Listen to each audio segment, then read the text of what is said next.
Well, I just got to point out to Wolfowitz and Pearl and Feith and Abrams and Wormsers, people like that, who this has been their plan, and it's about, it's about imperialism. It's about abusing a nation's natural resources. It's about greed and power, and it's nothing about keeping America safe or freedom and democracy for the Iraqi people.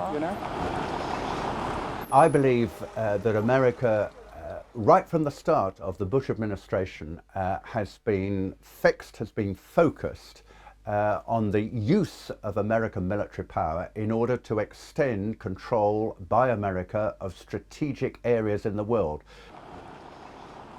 Now we have the Downing Street minutes, which show that as early as July 23, 2002, the head of British intelligence, just back from Washington, said to his prime minister, "It's a done deal.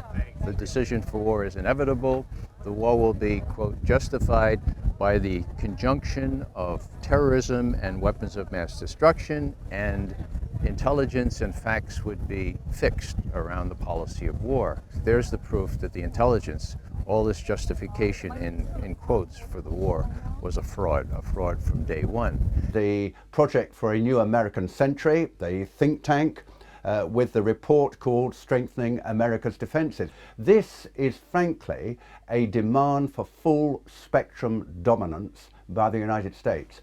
I think the most chilling aspect of the Project for a New American Century document is this kind of transformation of our foreign policy, this kind of strengthening of America's defenses is a revolutionary change, and is not going to happen at all quickly, absent a new catalyst of massive proportions. For example, a new Pearl Harbor.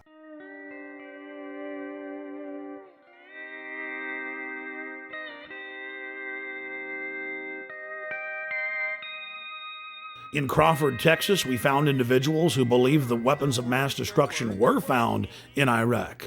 No weapons of mass destruction were found.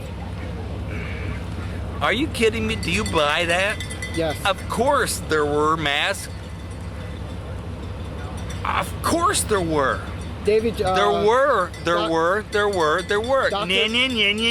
Yeah. This guy would make a great citizen in George Orwell's fictitious 1984. If we took them all away, does that still mean that if he had the capability, would he still?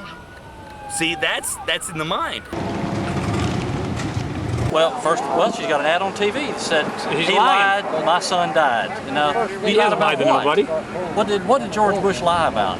He said he was going to protect this country. Weapons of mass destructions. No matter what it took to keep the enemy out of our backyards. He never said there weren't going to be nobody killed. That's war. I think they're saying that Bush lied about WMDs, not about troops were going to die. But did he though? Those weapons were there. The authoritarian powers of the state, which are available to government, is very dangerous. And I think we live in a state, we live in states, both the United States and the UK, where the powers to question, to call in evidence, to demand explanation, to hold to account those who are in control, are gradually systematically being weakened. This is very dangerous in a democracy.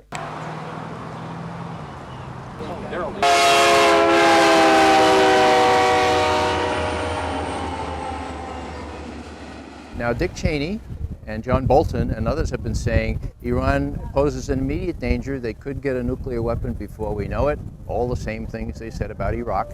And so we have to do something about that now. He said the same thing about Iraq, and like you said, he was caught red-handed. It's proven to be lies. Why should we believe him about Iran? I'm pleased to tell you, American people, that the National Intelligence Estimate just put out on Iran says that Iran cannot possibly have a nuclear weapon for 10 more years. Let me say that one more time. Iran can't be a nuclear power, weapons-wise, for 10 more years.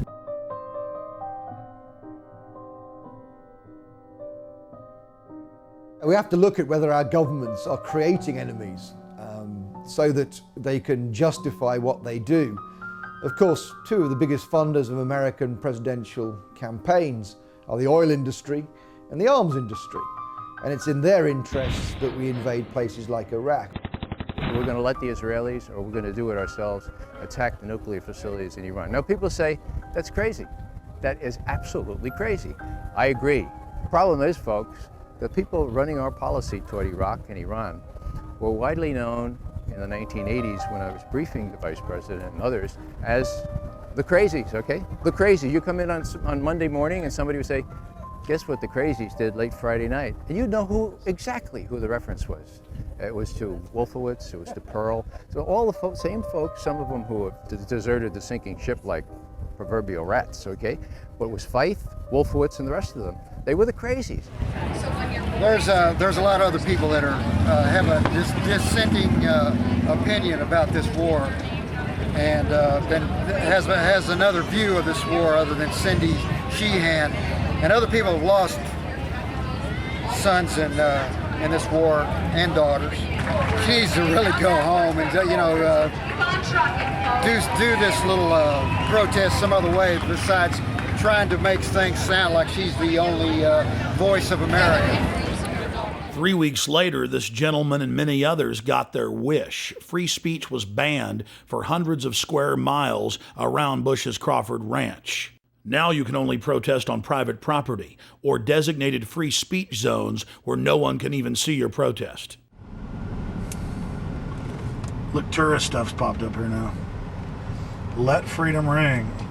We decided to cap off our day in Crawford by traveling down the public highway to where the Secret Service had blocked off the public road 2 miles before the entrance to Bush's ranch.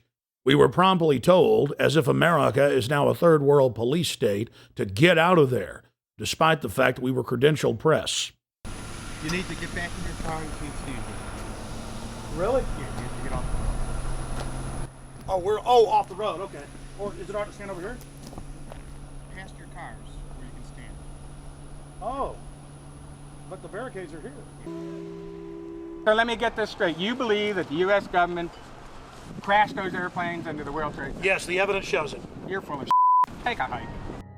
The whole point about 9/11 is that it gave a pretext for a preconceived plan. That plan is in the PNAC document, which precedes 9/11 by almost a year. It became clear to us that the administration was using the corruption of intelligence to justify a war that need not happen. In my opinion, when you look at the details of 9/11 and you read reports that there were planes that supposedly contained terrorists but did not take off that day, and that the Flight 93, for example, was supposed to be aimed at either Capitol Hill or the White House, you're in fact looking at a coup d'etat, that they wanted to destroy the infrastructure of American government. There are a host of unanswered questions on all of this.